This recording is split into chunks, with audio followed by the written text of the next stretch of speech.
I'm going to do an exercise with mutations, and brought to you by Curious Maryland. Now this website is pretty interesting, and so I have this PowerPoint and I also have the links loaded already. So when you click this is what you'll see. And I already did a video on how to do this. I use this video for transcription and translation, and this is the actual main sequence. So they give you a template, so I'm just going to jump ahead, and you can see that it does transcription, and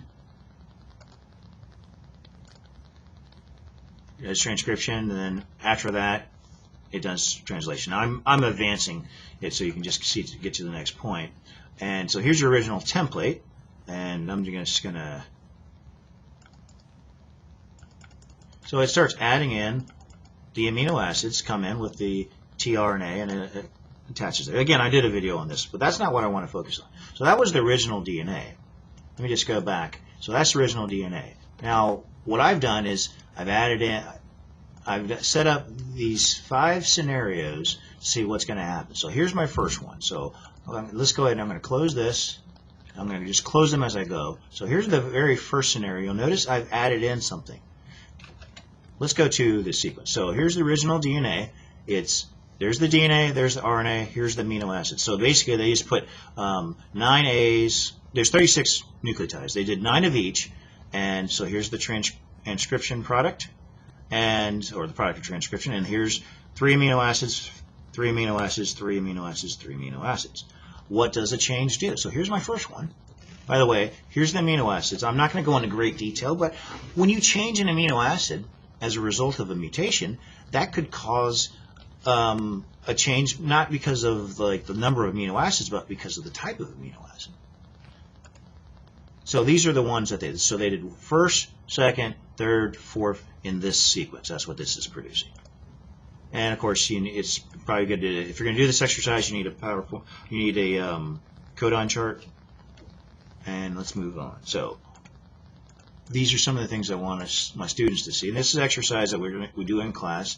So here's the original DNA, here's the change. Here's the original DNA, here's the change. So I'm going to also show you some other things. I might come back to me and do some things with this as well. So let's go ahead. All right? So let's move on here. So here's the first change that I'm going to do. Here's the original DNA, here's the mutated DNA. And I'm going to throw myself in there. And let's go back here. So notice the change, and let's watch what happens. Transcription-wise,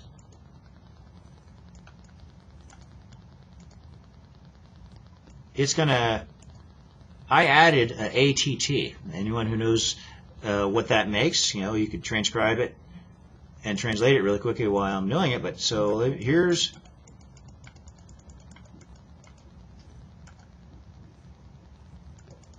all right, this is the mutation right here. Let's see what does that mutation, when transcribed, what does it do?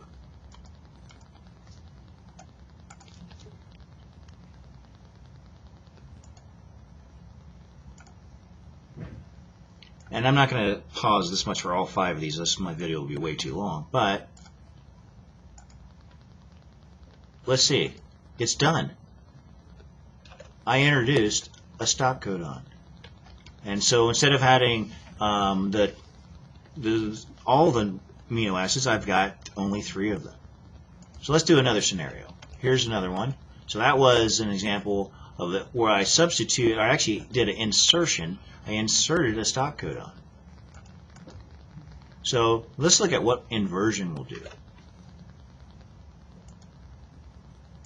So here's inversion. Remember, the original, it started with ATT, and so what I'm going to do is I'm going to let that play while I go back to the PowerPoint, and let's see what's going to happen here.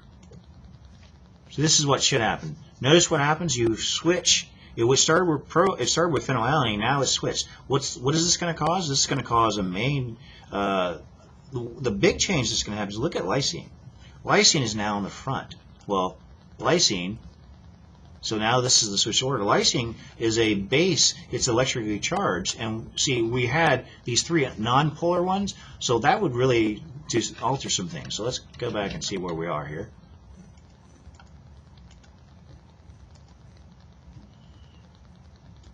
I went too far. So again, the first one was supposed to be phenylalanine, but now they put lysine in there. That's the one-letter abbreviation for lysine.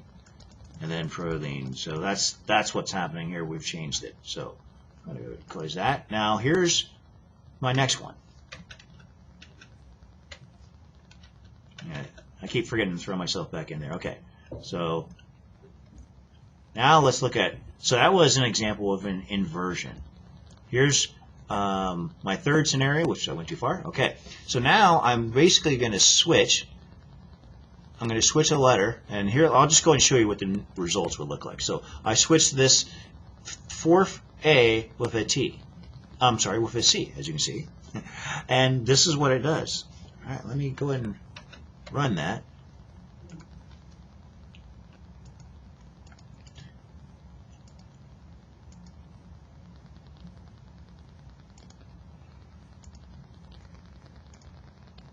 Look at that. They were supposed to be phenylalanine, phenylalanine, phenylalanine. Now it's substituted a valine. So the result is you've replaced an amino acid, but in this case, they're both nonpolar, so this might not have as big an impact as a different type one. So let's look at another scenario. I'm not going to run the scenario again, so look at this one. What if I switch this G down at the bottom, this last T, if I just make it into a G, which means the RNA would be CAA. Now, look at the third to last. This was supposed to be lysine, but now it is glutamine. Well, glutamine, so we've switched from a basic one to a polar one. That could cause some serious problems. And if you're like, well, what's the big deal? Glutamic acid switched out for a valine is what causes sickle cell anemia. That's the one difference. So this has profound impacts. All right, so that's, all right, here's something. Look at this scenario. Let's go ahead and run this one. So here's the original DNA. And before this, I'm going to go back to, I actually have this in Word.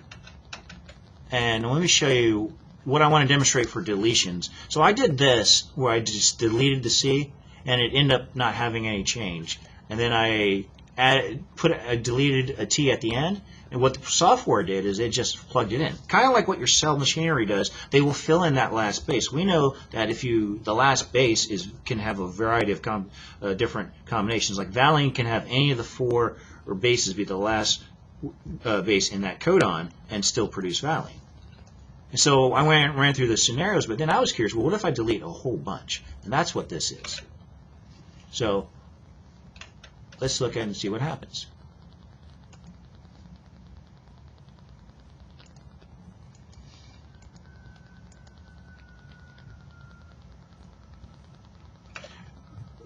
While that's running, let me just show you what I actually did here.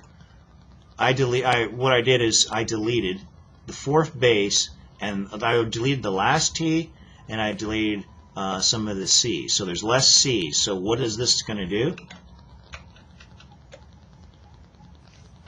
So transcription is trying to figure out, transcription is still going to be there, but translation, let's look at what happens.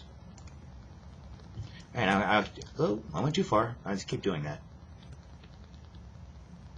So remember, it was supposed to be phenylalanine, phenylalanine. Oh, it's stuck. Whoa, let me go back. It sticks a lysine in there. This third base was supposed to be phenylalanine. So it sticks a lysine in there. All right? I'm sorry, leucine. I said lysine. I meant to say leucine. It sticks leucine in there. Lysine has a different one-letter abbreviation. So it sticks leucine in there. Two things are happening with this. Number one, it's supposed to be 12 amino acids. This, by deleting that codon and plus an extra base, it reduces it down to 10, and it replaces phenylalanine with leucine. I said lysine. I meant to say leucine. Okay, so that's pretty interesting. I got one more scenario. What if I stick in DNA that's got major breaks? And this, you can go ahead and read my description. It's going to do a frame shift. Now, we saw that with the other deletions and the insertions, but this one is, I actually said insertion. This is really deletion. What I did is I deleted it and I put spaces. So it's the same sequence of DNA, except there's gaps here. And what the software does is what your cells try to do. They try to fill in the holes. If there's gaps, they might throw in nucleotides, and unfortunately, you may end up getting a major shift, or you can make the amino acid chain longer. That would make it lose its shape. Or it may just denature and fall apart. So this is the last one. Look at the gaps. First, I do want to show transcription. Watch what's happening here. And I'll pause it when we get to. It's going haywire. Look at this. It doesn't know what to stick in there. It doesn't know what to stick in there. So these are, look at that. G doesn't go to the U, so the software is trying to show this would really confuse the cell machinery while doing this. And then when we do translation, watch what happens.